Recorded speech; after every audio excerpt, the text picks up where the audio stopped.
Hey everybody, GT Cam here once again. Go ahead and drop me a like and subscribe if you want to continue to see me in your feed. With that formality out of the way, let's get on with it. So, I have been down the rabbit hole watching the everyday carry folks on here and on Facebook and everywhere else. And it's one of those things that's gone on for quite a while. For those that don't know, everyday carry or EDC is a reference to the items people carry with them every single day.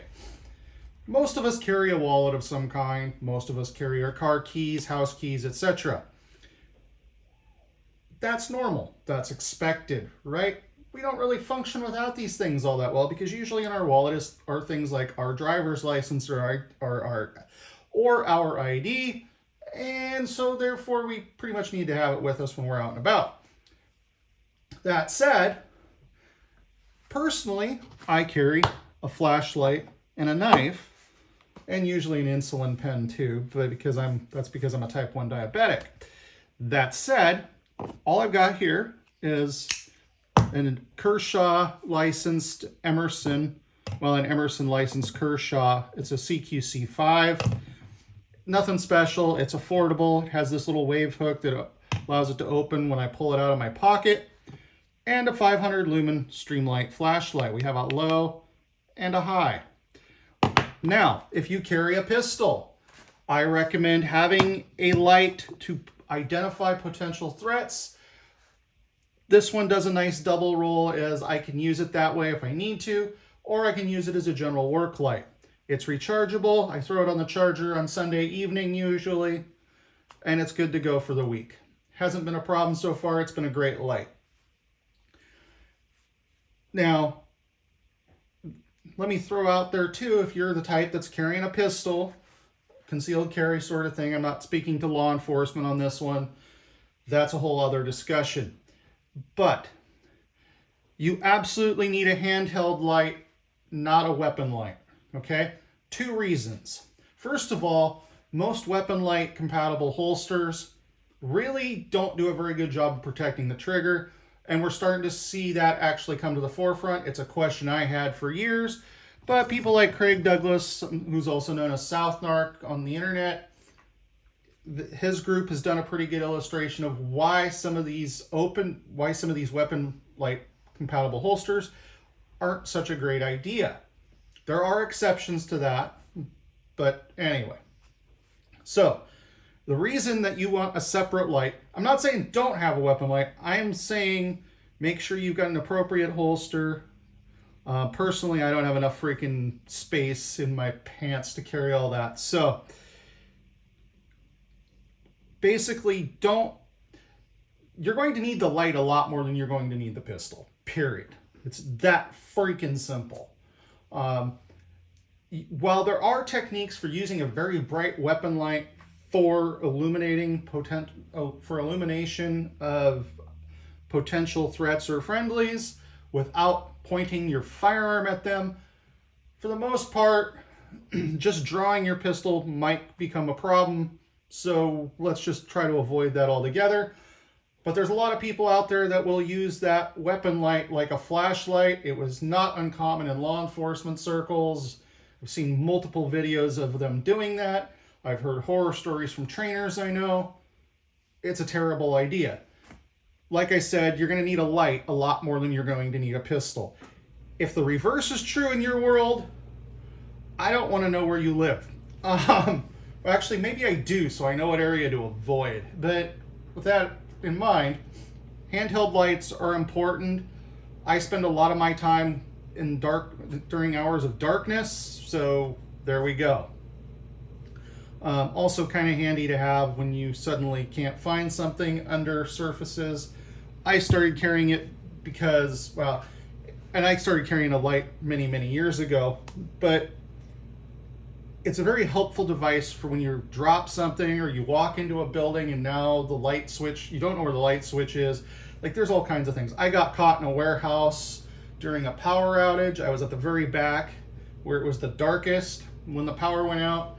And the little tiny emergency lights were really no freaking help at all. So now that I can step off the soapbox on the flashlight, let's also consider that there's a hell of a lot of people out there carrying shit that is nothing more than freaking man jewelry. You know who you are. Your titanium beads, your skull beads, your lanyards. It could be argued that some things like a mechanical watch, for instance, might be considered a jewelry item. Personally, I like mechanical watches just because I have an appreciation for the mechanism. Unfortunately, I use an Apple Ultra every day because, yeah, I put it on a titanium band. So, that's been a great thing for me. It gives me heart rate, gives me an accurate step count. It's been awesome for that. That's really primarily the reason I use it. And this particular one I use because the battery lasts 3 days, and it was a much more convenient purchase than buying the Garmin. So, that out of the way, some of the rest of you are carrying stuff that you do or do not need on a regular basis. You know who you are. Simple rule of thumb. If you have not used it in the 6 months you've been carrying it, you probably don't need to carry it. Now, there are going to be seasonal items that are outside that purview. That's a whole other story, like a couple layers in your bag, whatever. Now, some of you carry Leathermans. You work somewhere where that Leatherman is a regular item that you use all the time. I'm not saying don't do that. In the case of the knife, there's nicer knives out there. I've got a nice Microtech right here. It's a slick knife. I love this thing. I'm not carrying it, partly because, well, I don't want to deal with any legal ramifications. There's a old Benchmade AFO as well. Neither one are legal for carry in my state. So, with that in mind, you may have pliers or a pliers wrench. Quite honestly, the thing I have found that I have needed a tool for the most on a car has consistently been battery terminals. Whether they were loose or needed adjustment or whatever, battery terminals are a thing. You can do that with a Crescent wrench for $13 or $14. This is a 5-inch. I would probably carry a 4-inch if I was going to carry a Crescent wrench in my pocket, like my father did for years. This is a little fat for pocket carry, but it's kind of handy. You can keep some bits in the back of it, like so. This one's got some hex and a Phillips. Not the most useful ones for everyday use. I would argue that JIS or number 2 Phillips and a slotted are probably going to be the most useful. But there's a couple of options. Oh hey, the knives look good in the picture, look good in the video too, right? Anyway, what I'm saying is, quite frankly, make sure that you are carrying what you need and not carrying the stuff that you don't. I know we see other people online that grab some, like, oh, I carry this. And it's like, hey, that's a great idea. 6 months later, you're like, I have never used this piece of shit. Okay? And plenty of the rest of you are like, oh, that's really pretty. I got that purple anodized titanium bead hanging from my knife, blah, blah, blah. Okay, great. Personally, I like stuff that's inexpensive and easy to replace, which is where we get into things like like the Crescent brand wrench. They're, you know, you can replace the Knipex. They're not real expensive. I take that back. They're pricey. Let's face it. On that note, I don't really have anything else on this video. Beware the man jewelry. I mean, obviously, if that's your thing, fine, whatever. But I'm not a big one for superfluous shit on my person, because the more stuff that you have on you, the less you're going to want it. Like, and you're also going to look like a complete idiot walking around with cargo pants on with your pockets stuffed full. And it just, yeah, and then you're doing what? Carrying around? Maybe you're burning a few extra calories. That's maybe the one benefit. But anyway, on that note, y'all have a great day. Thanks for sticking it out through my rant. Y'all have a great time. GT Cam out.